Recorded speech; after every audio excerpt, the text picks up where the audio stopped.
নমস্কার। স্বপ্না বিশ্বাস। সন্দেহ সন্দেহ এক ভয়ঙ্কর জিনিস। সন্দেহ যার থাকলে মনে কোনো তার শান্তি থাকে না, তার মনে কোনো বিশ্বাস থাকে না বলে তার মাথা সবসময় ঝালাপালা করে, তা সে কোনো কাজই ঠিক মতন করতে পারে না। আর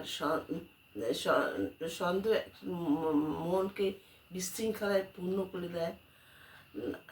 সেই সময় যদি কোনো দেবদূত আসে, দেবদূতকে সন্দেহ হয়। স্বামী স্ত্রীর ভিতরে সন্দেহ ঢুকলে সেটা আর এক বিপদ। সেই ঘরে শান্তি থাকে না, সামান্য কারণে অশান্তি হয়। তো এই রুগীরা তখনই ভালো হতে চায় যখন তাদের নিজের ইচ্ছা থাকে। ভালো এই রুগী সরানো যায় যখনই নিজের ইচ্ছা থাকে। তখন রোগীকে টিভি দেখতে বলা হয়, মোবাইল ঘাঁটতে বলা হয়। আর তার যদি কোনো বন্ধু থাকে, বন্ধু সেই কথা গল্প গুজব করতে হয়।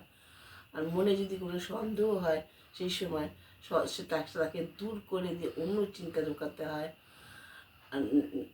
এই রোগ ডাক্তারদের দ্বারাও ভালো হয়, তবে রোগীকে ভালো হওয়ার জন্য নিজের চেষ্টা থাকা চাই। আর যাই হোক, সন্দেহ নিয়ে বেঁচে থাকা যায় না।